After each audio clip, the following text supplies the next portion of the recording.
without further ado, it is time to introduce our keynote speaker. La industria HVACR en México está cambiando y Hardy Mexico es uno de los mayores catalizadores de ese cambio. For us gringos, that means HVACR industry in Mexico is changing. And Hardy Mexico is one of the biggest catalysts for that change. And that is why we want to bring up our Centrotherm Miami Squid Game keynote speaker, Guitze Messina. Guy began his career with a management consulting firm focusing on organizational change for the world of sales. His charge was to help his clients transform their business and culture and position for the future. Guy has gone from transforming companies one at a time to now making an impact on the entire HVAC industry in Mexico. In his keynote, Guy will share how Hardy is working to bring younger generations into the trade, how maximizing time maximizes profits, and how influence and persuasion can transform the industry. Let's give a big round of applause and welcome Guitze Messina to the Squid Game arena. Thank you. Thank you. Thank you, Matt. All right. So, leaders act, whiners complain.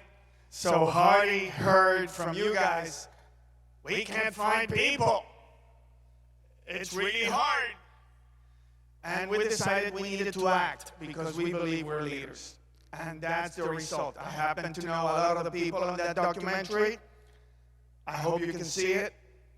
But that's not enough. To bring awareness is not enough. We need to act.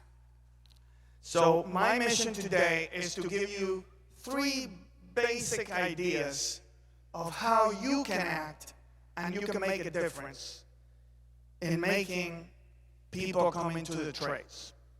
3 simple ideas and a little bit of a bonus. So the first thing is, where passion goes, energy flows. Where passion goes, energy flows. And when you put passion with talent, you get influencers. Passion and talent, you get influencers. The problem with influencers is they're not that many. And you need talent. And sometimes we don't have it. We have the passion. We want to do things, but we just don't have that talent that Mr. Beast may have. He can get people to eat chocolate that they don't need just to get a coupon. My friend Tony Bourdain, who passed away, probably an influencer that a lot of people don't consider an influencer. But he changed the way I looked at travel. He changed the way a lot of people see going to other places, eating weird food, eating great food. So influencers have special talent. But is that enough? Is our passion enough? So I found that we need something else for us that don't have that talent to just be influencers. And I came across a guy called Cialdini who made experiments on the science of persuasion. Persuasion. And that sounds, wow, complicated, right? So, science. That's a weird word, right? So science is when A happens, 100% of the time B happens. We throw an apple to the sky, it falls down. Now, persuasion is not yet 100% science, okay? We're in the correlation business right now. And what is correlation? That also sounds weird. So September doesn't cause hurricanes in Florida. But there is a high correlation that September you're going to see a hurricane, okay? So Cialdini found ways that he could persuade people in order to act the way he wanted them to act.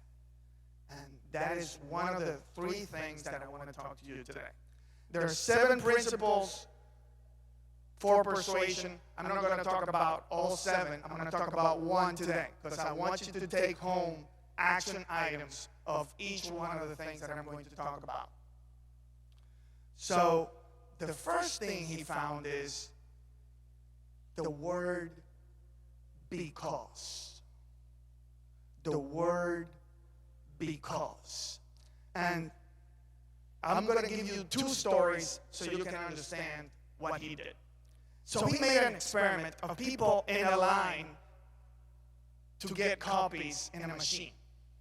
And then he had someone cut into the line by just saying, let me cut in. How many people do you think agreed to let me cut in? How many percentage of the people agreed? What do you think? 0, 60%. 60%. Okay? So he said, let me do some experiments to see what I can do to improve upon that.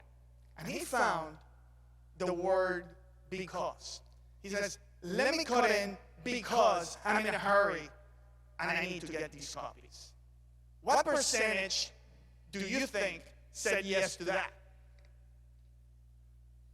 93%. Very close. Somebody said 90.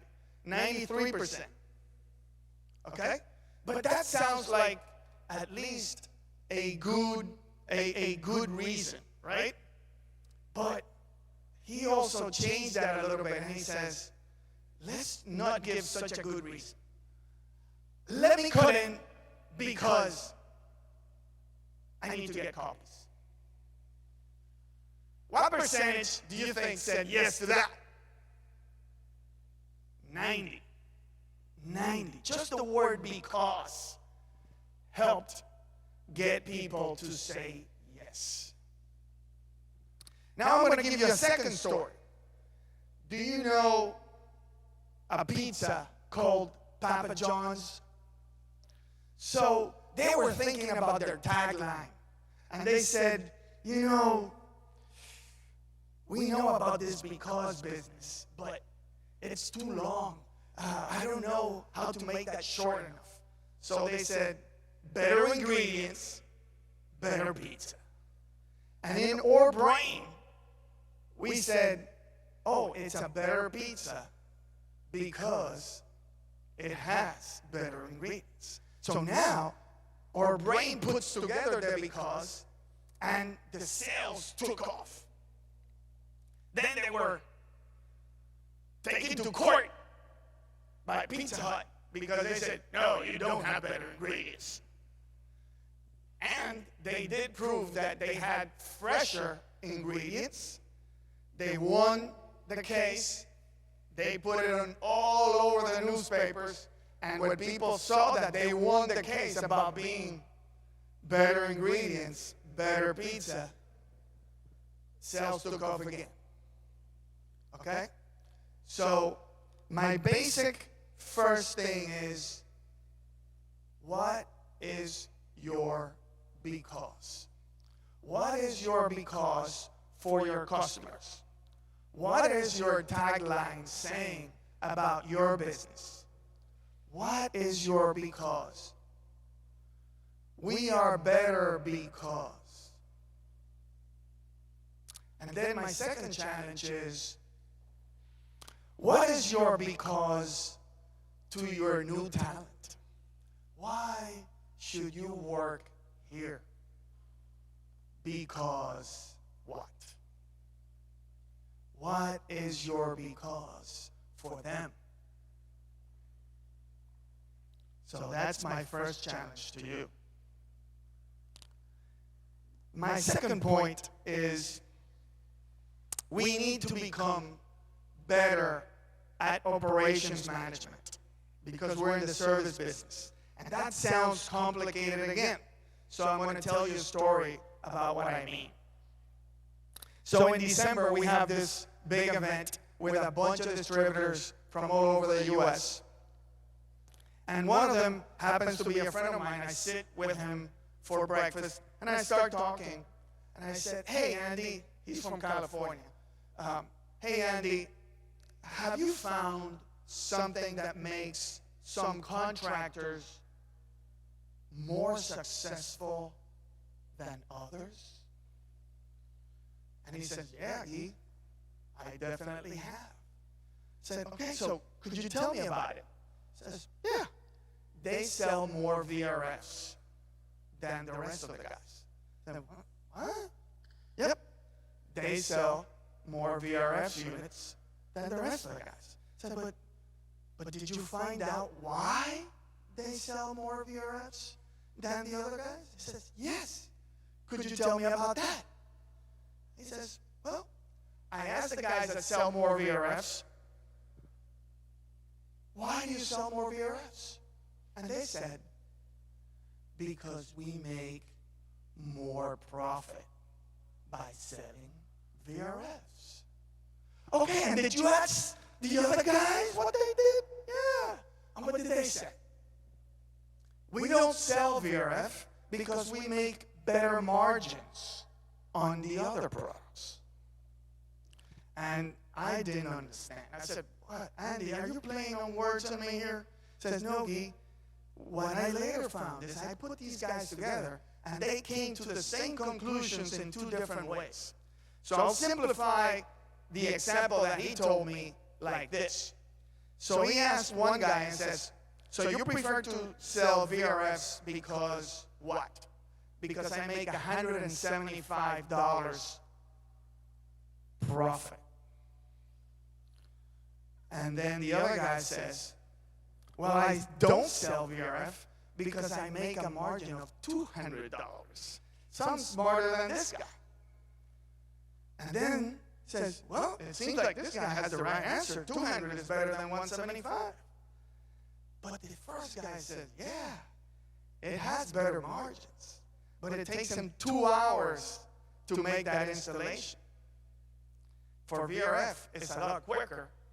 And I could do it in 1 hour. So I'd rather make $175 an hour than $200 taking me 2 hours. That's $100 an hour. So when we have limited people, we have limited amount of hours. Our job is not to make the most margin. Our job is to make the most dollars per hour. So my second challenge to you is make an analysis of your operations and make sure you're making the most dollars per hour. Okay? My third challenge is go offline. Don't think that everything you're going to do is going to be online. Go offline. Go to colleges. Make some kind of a podcast. Go and write a blog. Write for a magazine. Post stuff on LinkedIn. Talk to people at a party. You know, the best thing that happened about HVAC with the pandemic, we're cool. We're now cool. And we need to say it in a cool way. For example, you're at a party. What do you do, man? Oh, I'm an HVAC guy. Boring. Hey, man, what do you do? I help supermarkets breathe fresh air for all the people involved. Now, if they run out of toilet paper, all bets are off. I don't know about that. But until the toilet paper is there, people are going to breathe easy. That's my job. That sounds a little bit more exciting. I help schools run all the time. And people are going to ask a little bit more about that, especially the new generation. I'm a plumber. Oh, my God. Their idea of being a plumber is totally different. So you have a chance now to realize that and make sure you project that cool image that we now have. Okay? My other thing that that I wanted to mention on the becauses is if we want to attract more people to the trade, we need to give a better because to women. Look at the room. Look at this room. Okay? 50% of the population is not attracted to our trade. Look at a B-52. A B-52 was put together by women. So they can certainly do what we do. But what are we doing that we're not attracting them? Look at this room. How many minorities do we have? Why aren't we attracting more minorities? What becauses are we sending to them so we can attract them? So my bonus is get more testimonials from your employees. Get more testimonials from your customers. Give better becauses and ride more taxis. Because this is what happened to me yesterday when I took a cab coming to the hotel. I happened to take a call from one of my members in Mexico. And originally I thought that Matt and Mike wanted me to come here and say, well, if you need people, I'll send them over from Mexico. But in reality, we need to attract a lot of people that don't see the opportunity. And this guy, my taxi driver, heard me speaking, and he said, are you in the HVAC industry? I said, yeah. You know, I have a license. I went to Tampa to a school, and I wasn't able to find a good paying job. I was getting paid $15 an hour. I lasted 2 months. I couldn't even pay rent. I said, well, that doesn't make sense. HVAC is the second highest technical paid job in the United States of America. Did you guys know that? Only elementary school teachers get paid better. Lab technicians don't get paid better. Nurses don't get paid better. So we need to know those stats so we can tell people. Not only that, but it takes only 2 years to become a certified HVAC technician with a lot less money. Okay? This guy got a certification in about 6 months in Tampa.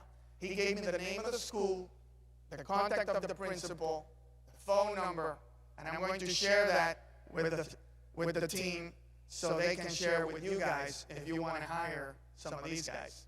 If you're in the Miami-Dade area, I'm going to give you this guy's phone number so you can talk to him. Okay? So I'll give all that information to Matt. But in the end, talking and telling stories is going to get you a lot further than just complaining. Okay?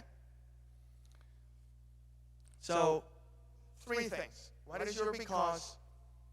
Become better at operations. Get testimonials. Let's get women involved. Let's get minority involved. Go offline. I'm going to open it up a little bit for Q&A, and then I want to finish with my favorite story of all time, because I think that story is going to bring together a lot of the emotion that I wanted to bring here to you. The basic 3 ideas that I shared with you, I already shared with the team so they can send it to you, and you can take that challenge and go home and apply at least one of those ideas, okay? So I'm opening it for you guys to ask me whatever you want. Morning. I'm from Canada, and I was just wondering what Hardy does north of the border. Absolutely. I should have been a spy because I was born in the Dominican Republic. My grandmother was Puerto Rican, so I'm a U.S. citizen. My other grandmother is Spanish, so I'm a European citizen. I work from Florida for an association based in Columbus, Ohio. and I served Mexico and now Latin America. And Hardy, it's actually a North American association. I was the one that opened the last piece of North America, which is Mexico. But Canada and the US have been part of Hardy for a long time. We don't have as much presence in Canada as we wish. We do have distributors in Canada, and we're looking to have more. One of our members in Chicago, we're going to visit them in April, made an acquisition from Canada, for a distributor in Canada. So definitely we're going to keep growing in North America, and we just got 30 new distributors from all over Latin America, Central and South America. We have a couple of manufacturers in Spain. So we're growing at a pace that is probably faster than I expected at the beginning, but where passion goes, energy flows, and I'm definitely passionate about the HVAC industry. Did I answer your question? Got a question from Omar over here. Hey, how you doing? I'm Omar Hammers. I'm from Miami, Florida. So my question to you, what you just finished saying about because. Right. If you have got, wouldn't it be safe to say sometimes, I hear you say about because that maybe the people are not built the same like how they were a couple of years ago. A lot of guys I can't get to find to dig, to work, or even want to learn. Even if you do tell them, hey, because excellent health benefits, you're going to get paid. You're always going to have a job. You're always going to have money in your pocket, but still no show, no call. And I say like 9 out of 10 guys that you do get to come, probably only 2 stay. I know you say because, but can we not face the reality sometimes and say that people are not going to be built the same like how everyone is built here that wants to work, and especially in service when you're running 24/7, 7 days a week. Some guys now don't want to do that. There's like a constant excuse, hey, I got to go home to this, I got to do this, I got to be with my wife. I'm like, okay, happy wife, you got to work to support your family, but you can't find that. So I'm hearing what you're saying, and I've tried that. You know, I've listened to that because, but sometimes that because if the person is not willing to drive, or is it just a generation now that they're not built the same like the men and women of back in the days, is not going to happen. Like I'm from Jamaica. My mom came up here as a nurse practitioner, had to start all over. But then now you see a lot of the people that come from overseas has like a little bit more drive than like the guys that are here, like they don't want to work. So that's my thing, like how does that, because then we kind of like fade out of the say, hey, this is a time we're living in and nobody truly wants to work. Beautiful. So would you say that basically what you're saying is, I think I've given it a shot of saying because you're going to make more money, because you're going to get great benefits, because this is a great job, yet you're not finding those people sticking around. Is that basically what you're saying? Absolutely.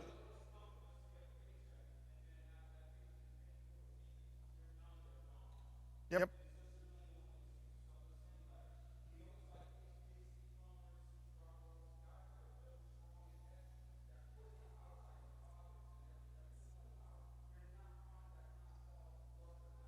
Absolutely. And there could be a lot of truth to that. I am not disagreeing, but I just wish you'd look at the room, because I saw a lot of young people here. I said, wow. I saw a lot of young people, and to me that gives me a lot of hope. So the good thing about capitalism is that everybody can do whatever they want. And not everybody's because is going to be the same. So you need to try different becauses. Some people are not into the high-paying thing. They're more into the freedom thing. For example, Indeed showed us some statistics. 56% of the people looking for a job today, they want to be able to work from home. Now, you can't install an HVAC unit from home, right? But at least you can set it up so they don't have to go to the office as much. 10% of the jobs available offer working from home environments. There's a big disconnect. 56% of the people want it, 10% of the employers offer it. So there's a disconnect there. We need to budge somewhere, because if there's anything that the pandemic proved is it can be done. We can work from home and be productive. So you need to find different causes to attract different people, okay? Most people would agree that pay, benefits would be the right thing to motivate certain people. I agree with you. But those who are not, have you ever heard of the Blue Ocean strategy? Blue Ocean strategy, it's about talking to the people that don't buy what you sell and ask them, why is it? Why is it that you don't like it? Okay? And listen. Listening is so underrated. Oh my God. If we did more listening and asked more questions, we would learn so much more. So talk to those guys. Why is it that it doesn't make sense to you? And see what they say. And if you find a common because, then use that.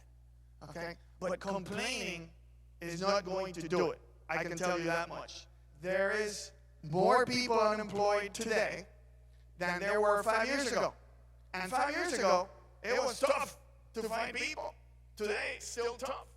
But they're there. They're waiting to find the job that they want. So what are you going to do? You're going to complain or you're going to act? That's my basic message. Does that make sense? A little bit, right?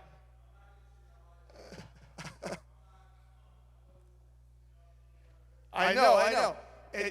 Just try another because. That's all I'm saying. You need to try different becauses, because the one that you're using for the people that you're approaching is definitely not working. So try another one. It's not 100%, but one difference on the because went from 90 to 93. Okay? Anybody else? Yes, sir. Definitely. I need all the help I can get. Hey, well, can you, wait a second, so everybody can hear what you're saying. Yeah, I'm pretty loud as this. Isn't it? Yeah, I just wanted to, I want to touch on this a little bit, because you mentioned a few key things there. One was getting reviews for your company and testimonials from your clients. From your clients and from your staff. Yes. And what I was going to ask, just to find out if you had a software or something that was in place for people to really understand the value of that, is it goes further than just reputation of your company. I used to incentivize guys with money because I like money, and I thought it's what drove me. But what I can tell you is most of the people in this room, money, whether you believe it or not, is not what drives you. I scroll through everyone's social media profiles. You're not putting checker plate behind boilers because you wanted to save money. You didn't change to ProPress to save money. You'd be the PEX hack and slash guys if money was your motivator. It's not. Your motivator is something different. And so what he's saying when he says because is identifying what the because is for a new generation. As a third generation HVAC tech, I've watched my family, generations of it, complain about how the next generation are lazy bums and they don't want to work and they just want to sit around and play video games. I didn't want to fall into that myself. I did for a while. I tried to motivate with money. It didn't work. I found a solution to it. It worked better than you could possibly imagine, and it taps into what he's saying, the because. What is it that this younger generation needs? The same thing we need, affirmation. And so how can you structure your business to offer affirmation to your employees that they've never received as another employer? And it does tune into reviews for your company. You know, we want good reviews for our company, but our company is not a person. You know, people need that contact, that personal connection. There's a software called, I don't remember. Review Boss. Yeah, you got it, buddy. That's one of them, Review Boss. Review Buzz. And so you're reviewing individual people at your company, and they're building this persona, this profile for themselves. You set up a reward system. So as your employees start to get internal recognition, they come to work every day, they have this point system, they hit rock star status, it works, man. It works really well. You start to have meetings with your staff, whether you do that now or not. I've been into so many companies where they have Monday morning meetings, and I want to shoot myself in the face. Have a Monday morning meeting with your staff, but let them co-host it. Somebody from a different department each Monday morning has to co-host the meeting. And one of the responsibilities that they have is identifying a problem with the business, and then as a team, solving it. You'll see a team grow really quickly. You'll see that you start leveraging those tools, that the because starts to answer itself, and that you start to motivate your employees through affirmation. And it's not reliant on you coming and petting them and giving them a raise every 2 weeks because you think that that's what's going to motivate them to work. Structure your company to offer affirmation when you're sleeping. And it works, man. So the because, it does. You just got to find out what the because is for the individuals. Beautiful. I'm glad you found that because I helped. Great. Anybody else? Mi gente! Wepa! Mi gente!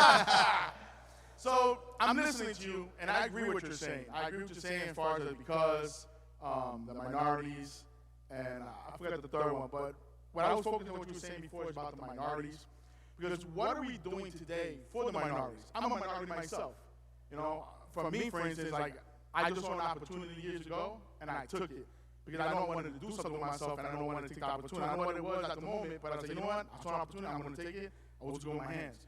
So I guess what it is, what I'm trying to say is, like, what are we doing for these minorities, and what are we doing for women? Because it's very easy to say, listen, you know what, minorities and women, okay, great. But is there any schools in Spanish? Is there any schools that have any type of daycare or anything for women? Because, you know, I'm sure a lot of women could agree with me and tell me, oh, Louis, you know what, I would love to take a trade. But guess what? I got a family to attend. I got kids I got to take care of. And it's very hard for them. There was something that Roger mentioned before that, you know, in Texas, you know, he's like, well, you know, if anybody's going to do videos, or anybody doing it in Spanish, and he tells me, oh, I'm like, that makes a lot of sense, especially coming from Texas. And he's like, yeah, I'm a white boy from Texas, and I'm trying to learn Spanish. So, and I said, and that's funny to me, but it's great to know that he's thinking outside the box. Most people won't.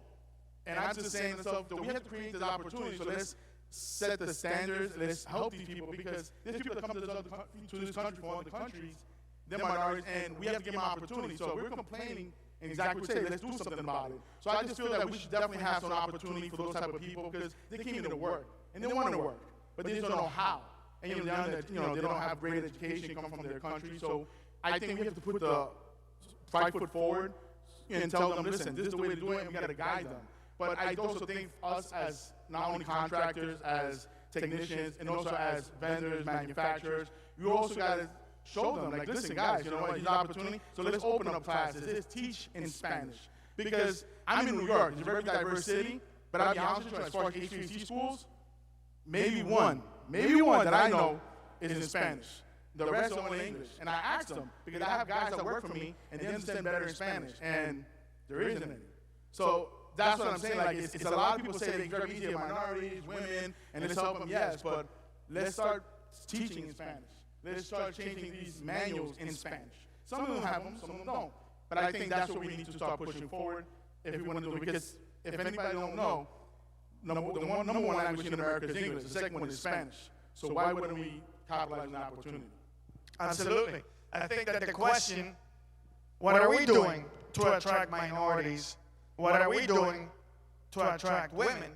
Is the first way to get our becauses. Okay? We know when we ask that question, a lot of us said, what? Wow, that's true. I never thought about that. So we definitely need to do more. I'm working with Review Boss, by the way, in order to get them into Spanish. And I said, don't think about me bringing you to Latin America. Think about the Latin American market. It's going to be bigger than everything you can do outside the U.S. This is the biggest market ever of people that don't even speak English. And they serve that market. They serve people here in Miami that don't speak English. They've been here 30 years. They don't speak English. Go to Publix. Go to customer service here in Miami and Publix. Speak English to them and say, what? So it's a reality. So if it's a reality, let's tap into that market and let's get that opportunity on our side. Women, I'm telling you, if you want to know how to get more women into our trade, April 1st, I'm going to have the CEO of Women in HVAC do a webinar for everybody that wants to attend. Okay, I'm going to send the information to the team. So if you want to access it, you will be able to. I'm going to be translated into Spanish, but she's American, so you're going to be able to hear it first in English, and then I'll translate whatever she says into Spanish. But she already has the best practices of what to do to bring more women into the trades. Okay? So, again, asking the questions instead of complaining is going to get you further along. Getting together here, okay, and asking, you know, I'm having a tough time. If you would have asked him, man, I'm having a tough time getting someone motivated by money. And he would have said, oh my God, let me show you what I'm doing. This is the beauty of events like this. Pick each other's brains out. Don't just complain. Act. All right? So you're on my side, boy. We're going to get this done. Anybody else? Yeah, good morning. I was just wondering how Hardy's working with the government to shape the future of codes and regulations. I can't hear you well. I'm sorry. Sorry. I was just wondering how Hardy's working with the government to shape the future of codes and regulations. I am sorry. I couldn't hear you well. I was just wondering how Hardy is working with the government to shape the future of codes and regulations. Oh, beautiful, beautiful. How is Hardy working with the government or the government affairs team in order to shape our industry? Well, first, let's talk about what we've done in the past. We've actually taken the government to court twice, and we beat them twice. One was about pricing and standards, and the other one was about efficiency for air conditioning units all over the U.S. We thought that they overstepped their boundaries, and they settled out of court to our standards, and everything was fixed. For the third time, we have taken the EPA this time to court because, I don't know if you heard, they're saying that we need to have refrigerant cylinders that are recyclable. So we use one from Chemours, and we use one from Mexichem or whoever it is, and then we have to find a way to get it back to them. And that logistics is going to drive us nuts, and it's going to drive prices up. So we believe that that is not the EPA's business to determine if we can use one type of cylinder or the other. They can tell us about the type of chemicals and everything else, but not about the cylinders. So we expect that we're also going to settle with them later on. If not, we'll continue to fight. We are doing that with ACA, by the way. We're doing that with other associations that group you guys together. So we're not doing it all by ourselves. We're driving the muscle, the financial might out of it, but we're also taking your considerations into it. So that's one of the things that we're doing as far as governmental affairs. And every year, we go to Washington, and we visit the senators to see what is it that they're thinking as far as legislation that may affect our business. And they listen to us every year. We're very important in letting them know this is something that's going to help business. This is something that's going to hurt the environment. It's going to hurt business. And they do listen. Every year in May we do it. And If you want to know more about that, just go to hardynet.org and you'll see everything posted there frequently. All right? Anything else? We have a little time here, so if you have a question, now's time to get it in. Okay, I'm going to ask one we got favor. a question. Okay? I just want to add something, and it's part of what Omar talked about. What women need to hear, what people need to hear. They need an entryway. People don't know how to get in the trades. They know how to get in college. They've been told that for so many years. The biggest thing that we can do as tradesmen is tell our stories. How did we get into the trades? How were we introduced to it? I've told the story about working in a restaurant. My best friend tells me about his father and his 3 older brothers that were all plumbers. And then when I quit or got fired, and I probably got fired, I called one of his brothers. It's like, hey, I'm interested in learning about this. But go more in depth. When I became a plumber, I just knew I wanted to be a plumber. I didn't know about residential, commercial, service, new construction, union, non-union.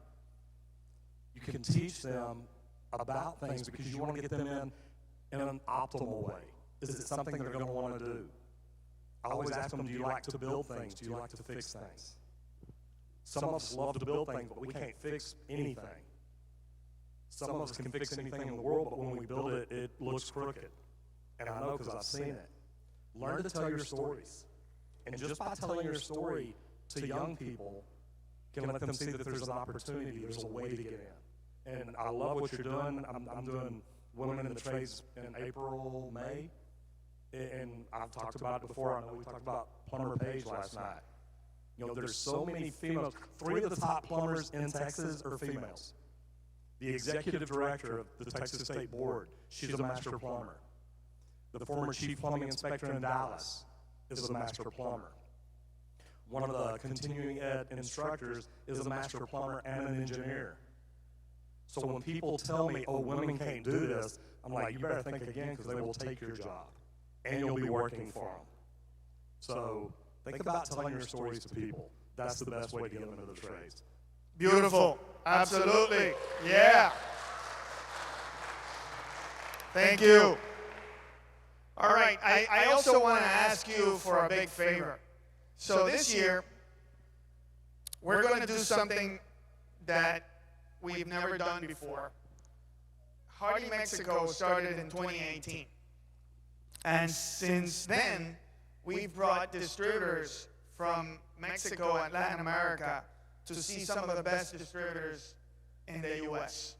We wanted them to raise their standards because when you tell somebody, you know, Hardy has the best practices in business for sales, marketing, inventory control, how to deal with your contractors and everything, but they've been in business for 50 years, and I said, what are you going to teach me, man?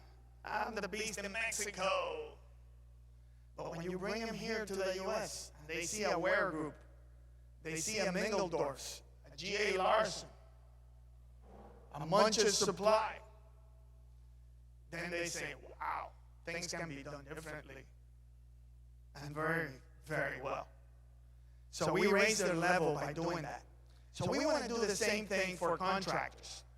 And I would love to bring them over, bring some contractors that work with some of the distributors in Mexico and Latin America to one of your places, if you're willing to show us how you do marketing, how do you train your people, how do you do sales. We're thinking about November 2022. You don't have to say anything yet. But if you tell anything to the team here and they contact me, I would love to talk to you about doing that. I would really appreciate it if you help me raise the level of contractors in Mexico and Latin America. All right, so I'm going to finish with one of my favorite stories of all time. And all 3 stories are true. And it's a story about 3 thieves. The first thief His name is Martin Brown. He was a regular citizen around New England. People liked him. He lived in an old house. And he was basically just a painter. He liked to paint like Picasso and stuff like that. But he wasn't very famous, very successful. One day, he went over to the little market. He wanted to buy some vegetables. And, oh, Mr. Brown, how are you? Yeah, I'm doing great. I just want to buy some lettuce and carrots and stuff for my salad today. Oh, of course. So the lady that attended him had wet hands because she was dealing with the vegetables. So she gave him the stuff.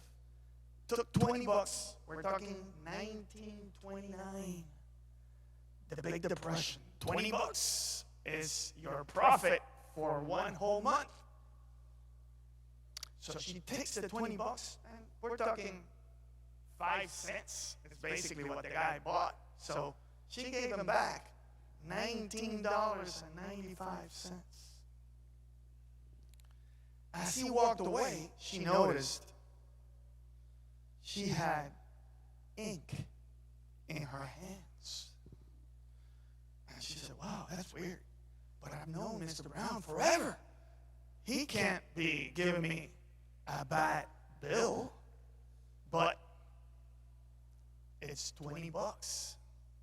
This is my profit for the whole month. This is how I feed my kids.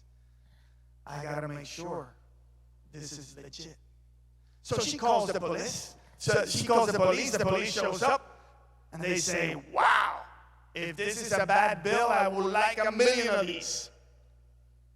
And the other says, well, if it's so good, why is it giving out ink? Man, you're right. So they get a warrant. They go to Mr. Brown's house. They go on the first floor. They search. They don't see anything. Second floor. They search. They don't see anything. They go to the attic. And they see a lot of paintings all over the wall. A lot of paintings. They keep searching. And then they find a lot of white paper. And right next to the paper, green ink. Mr. Brown painted $20 bills by hand. He was certainly a thief. He was put in jail. He died in jail. And all the paintings in that attic were later sold in auction. We know that the same amount of time that it took to make a $20 bill, it took for each of those paintings, more or less. The painting that sold for the least amount of money in auction then sold for $1,500. Who stole from who? Instead of selling $1,500 paintings, he decided to counterfeit $20 bills, and he stole his life away. The second, it's also very famous in the same area, New England. His name is Emanuel Linger. He was so famous that it became a status symbol. Like the old ladies would sit in the park and said, hey, did Emanuel Linger already rob from you? No. You're not rich enough. He liked to steal jewelry from rich people. But one day, a girl who was kind of jealous tipped the police. They caught him, put him in jail for 30 years. He was a young guy at the time. When he came out a couple of years later, he became the president of a retiree association outside of Boston. And one of the newspaper writers at the time, who was a young kid, said, oh my God, Emmanuel Linger, president of what? Wasn't that the thief when I was a young kid? Forget it. I want to interview that guy. So he went over. Mr. Linger, who did you steal the most when you were a famous thief? Without a doubt, he said, I stole the most from Emmanuel Linger. Because I could have been a baron on Wall Street. I could have been a great father. I could have been a great technician. I could have been a great manager. A great everything. But I decided to be a thief. And by being a thief, I stole more than 30 years of my life. So who stole from who? Now, the third thief is really, really famous. And it's not a politician. This thief is each and every one of you. Because every time that we don't do everything that we can do for our company, for our family, for our employees, for ourselves, for our country, we're stealing our talents away from them to be better than they could be. My desire today was to share a little bit of my talent so I wouldn't be a thief, at least for today. And I hope that you make the decision to not be a complainer and to be a leader. Act, look at the big picture, look beyond what you see every day. Use your talent to do better and not to steal from any of the people that I just mentioned. I love you. Have a great day. Have a great meeting with passion. Thank you. Thank you, Guy.